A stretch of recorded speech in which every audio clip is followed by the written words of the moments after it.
નમસ્તે વિદ્યાર્થી મિત્રો, ધોરણ 10 ગણિત આવતા મહિને તમારી પ્રથમ પરીક્ષા આવશે અને હું તમને ગેરંટી સાથે કહું છું તમારા 80 માંથી 80 માર્ક્સ આવશે। તમે ગુજરાતની કોઈ પણ સ્કૂલમાં ભણતા હશો, મેં અલગથી પ્લેલિસ્ટ બનાવેલી છે પ્રથમ પરીક્ષા માટેની। એમાં ગણિત વિષયના વિભાગ બી, વિભાગ સી અને વિભાગ ડી એના મોસ્ટ ઇમ્પોર્ટન્ટ પ્રશ્નો જે તમારા સ્વાધ્યાયના છે, ઉદાહરણના છે, એમાંથી કયા પ્રશ્નો પૂછાશે તમને ગેરંટી સાથે કહું છું વિદ્યાર્થી મિત્રો, તમે બધા જ વિડીયો જોઈ લેજો। એમાં જેટલા પણ પ્રશ્નો મેં તમને કીધા છે, દરેક ચેપ્ટરના 5-5, 6-6 પ્રશ્નો મેં તમને કીધા છે, એનામાંથી જ તમારી પરીક્ષામાં પૂછાશે। તમે કોઈ પણ સ્કૂલમાં હશો, એના સિવાય વિજ્ઞાન છે, સામાજિક વિજ્ઞાન છે, એના પણ મોસ્ટ ઇમ્પોર્ટન્ટ પ્રશ્ન હું તમારી સાથે શેર કરીશ। તો આ ચેનલ તમારા માટે જ છે, તમારી જ ચેનલ છે, તો તમારી રિસ્પોન્સિબિલિટી છે આ ચેનલને આપણે ઉપર સુધી લઈ જવાની છે। તો નમ્ર વિનંતી કરીશ કે સબસ્ક્રાઇબ ના કર્યું હોય તો થોડુંક માન રાખજો, થોડીક રિસ્પેક્ટ આપજો, સપોર્ટની જરૂર છે તો હમણાં ને હમણાં સબસ્ક્રાઇબ જરૂર કરી દો। આજે આપણે જોઈશું વિભાગ સી, કયું ચેપ્ટર? 13મું ચેપ્ટર આંકડાશાસ્ત્ર। મોસ્ટ ઇમ્પોર્ટન્ટ છે, ઈઝી પણ છે। તમારને ખાલી સરવાળા બાદબાકી કરતા આવડતું હોય, ગુણાકાર ભાગાકાર આવડતું હોય, થોડુંક સાદું રૂપ આપતા આવડતું હોય તો તમારા 16 થી 20 માર્ક્સ પાક્કા થઈ જશે, બરાબર। મિનિમમ 15 થી 20 માર્ક્સનો આ ચેપ્ટરમાંથી પૂછાશે। પહેલો ભાગ આપણે જોયો હતો, એમાં વિદ્યાર્થી મિત્રો આપણે બહુલકના દાખલા જોયા હતા, બરાબર। પહેલો ભાગ ના જોયો હોય તો આ વિડીયો જોઈને તમે પહેલો ભાગ જોઈ લેજો। આજનો વિડીયો ઇમ્પોર્ટન્ટ છે કારણ કે આજે આપણે બે વસ્તુ જોવાના છીએ, એક તો મધ્યક પણ જોઈશું, મધ્યસ્થ પણ જોઈશું અને ખૂટતી આવૃત્તિ પણ શોધીશું, તો બહુ મજા આવશે। તો બસ ખાલી 4 થી 5 મિનિટ હું જે પણ કહું ને વિદ્યાર્થી મિત્રો એને જસ્ટ ખાલી સાંભળો, તમારે ખાલી સાંભળવાનું છે, બરાબર। અડધો માર્ક્સ પણ તમારો નહીં કપાય। મધ્યક શોધવાની 3 રીત છે, તમને ખબર છે, 3 સૂત્રો છે, હું સ્ક્રીન ઉપર બતાવી દઈશ। મધ્યક શોધવાના કયા 3 સૂત્રો છે? એક તો FI વાળી, જેને આપણે સાદી રીત અથવા તો પ્રત્યક્ષની રીત કહીએ છીએ, બીજી ધારેલા મધ્યકની રીત છે FIDI વાળી, ત્રીજી પદ વિચલનની FIUI વાળી।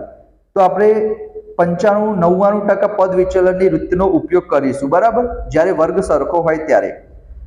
જ્યારે પણ વિદ્યાર્થી મિત્રો તમને અને 100% પૂછાશે જ, 100% પૂછાશે એક મધ્યકનો દાખલો, તો જ્યારે પણ તમને પરીક્ષામાં મધ્યકનો દાખલો કે ત્યારે તમારે શું કરવાનું? આંખે પાટો બાંધીને જોયા વગર લખો કે જોયા વગર ના લખો, 3 વસ્તુ તમારે લખી દેવાની। વર્ગ લખી દેવાનું, આવૃત્તિ લખી દેવાની, XI લખી દેવાનું જોયા વગર। તમે કહેશો સર વર્ગ કઈ રીતના લખવાનો? વર્ગ તમને આપેલો હશે, જોઈ જોઈને લખી દો। આવૃત્તિ તમને આપેલી હશે, જોઈ જોઈને લખી દો। જ્યારે પણ મધ્યકનો દાખલો પૂછાય તમે કોઈ પણ રીત કરો, પહેલી રીત કરો, બીજી રીત કરો કે ત્રીજી રીત કરો, 3 રીતમાં આ 3 વસ્તુ તો તમારે લખી જ દેવાની। વર્ગ જોઈ જોઈને લખી દો, આવૃત્તિ જોઈ જોઈને લખી દો, XI માં શું કરવાનું? XI એટલે થાય મધ્ય કિંમત। તો મધ્ય કિંમત આપણને કઈ રીતના મળે? અહીંયા 45 અને 55 છે, તો બંનેનો સરવાળો કરો, 45 ને 55 100 થશે અને 100 ના અડધા કરો તો કેટલા થશે? 50, તો 50 લખી દો। હવે શું કરવાનું? હવે અહીંયા તમે જો 45 થી 55, 55 થી 65, 65 થી 75, 10-10 નો ગેપ છે, તો અહીંયા 10-10 ઉમેરતા જાઓ। 50 માં 10 ઉમેરો 60, 60 માં 10 ઉમેરો 70, 70 માં 10 ઉમેરો 80, જ્યાં સુધી હોય ત્યાં સુધી લખી દેવાનું। આટલું ખબર પડી? વર્ગ જોઈ જોઈને લખો, આવૃત્તિ જોઈ જોઈને લખો, મધ્ય કિંમત, સરવાળો ભાગ્યા 2। હવે તમે કહેશો સર UI માં શું કરવાનું? તો UI માં શું કરવાનું વિદ્યાર્થી મિત્રો, તમારે ધ્યાનથી સાંભળજો। અહીંયા જે વિદ્યાર્થી મિત્રો XI હશે ને, XI એના સૌથી ઉપરનાને A સપોઝ કરી લેવાનું। તમે કહેશો સર વચ્ચે કરીએ તો પણ ચાલે, પણ થોડોક વિશ્વાસ રાખો, સૌથી ઉપર હોય એને A સપોઝ કરી લો, બરાબર। કેમ એ પણ હું તમને કહું છું હમણાં। A સપોઝ કરી લીધું, એના પછી તમારે શું કરવાનું? સામે બંનેમાં શું લખી દેવાનું? 0 0, અને નીચે શું લખવાનું વિદ્યાર્થી મિત્રો? થોડુંક હું ઝૂમ આઉટ કરી દઉં જેથી તમે જોઈ શકો। જો શું લખ્યું છે UI માં? 0 1 2 3 4 5। એકચ્યુઅલીમાં 0 ની નીચે આપણે પ્લસ લખવાનું હોય, 0 ની ઉપર માઇનસ લખવાનું હોય। આપણે સૌથી ઉપર જ 0 લખી દઈશું, જેથી ઉપર આપણે માઇનસ લખવું ના પડે, જેથી તમારે પ્લસ માઇનસ કરવામાં, ગુણાકાર કરવામાં કોઈ તકલીફ ના પડે। તો UI સૌથી ઉપર જ લખી દેવાનું, એટલે કે XI નું જે સૌથી ઉપરનું હશે વિદ્યાર્થી મિત્રો 50, એને આપણે એ સપોઝ કરી લેવાનું, સામે 0 0 લખી દેવાના. એના પછી યુઆઈ માં શું લખવાનું? 0 ના નીચે 1 2 3 4 5 જ્યાં સુધી હોય ત્યાં સુધી લખી દેવાનું. અને એફઆઈ યુઆઈ માં આપણે કોનો ગુણાકાર કરીએ? એફઆઈ યુઆઈ એટલે કે એફઆઈ નો અને યુઆઈ નો ગુણાકાર કરવાનો. 3 ગુણ્યા 0 કેટલા થશે? 0. 10 એકા કેટલા થશે? 10. 11 દુ કેટલા થશે? 22.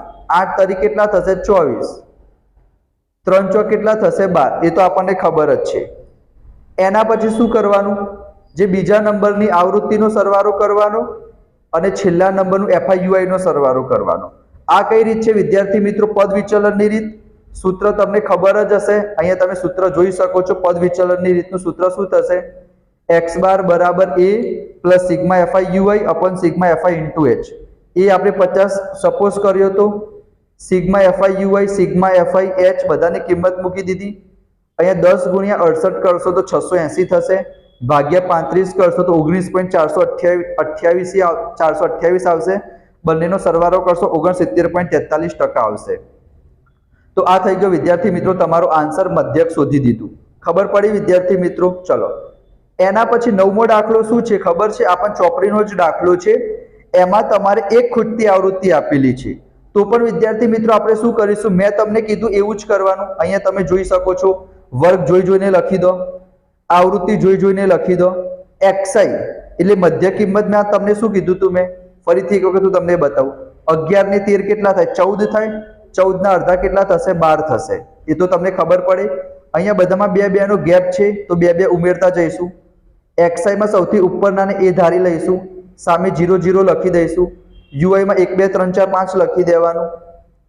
અને એફઆઈયુઆઈ માં એફઆઈયુઆઈ નો ગુણાકાર 7 ગુણ્યા 0 કેટલા થશે? 7. 6 એકા 6, 9 દુ 18. ખાલી અહીંયા જોવાનું છે એફ અને 4 માં વિદ્યાર્થી મિત્રો શું થશે? 4f થશે. એના પછી બીજું શું સમજવા જેવું છે વિદ્યાર્થી મિત્રો? આની અંદર સિગ્મા એફઆઈ નો સરવાળો કરીશું તો આ એફ ને વિદ્યાર્થી મિત્રો એમને એમ લખી દેવાનું. બીજા બધાનો સરવાળો 44 થશે. એ જ પ્રમાણે અહીંયા જે તમારું 4f છે એને એમને એમ લખી દેવાનું. બીજા બધાનો સરવાળો કરશો તો કેટલો થશે? જે થાય એ તમારે લખી દેવાનું. કેટલો થશે? 112. એના પછી અહીંયા તમે જો સૂત્ર તો આપણને ખબર જ છે વિદ્યાર્થી મિત્રો. તમે સ્ક્રીનશોટ લઈ લેજો. એક વખત હું તમને સમજાવું પણ છું, તમે સ્ક્રીનશોટ લઈ લેજો. તમે સૂત્ર જોઈ શકો છો. આ સૂત્ર છે.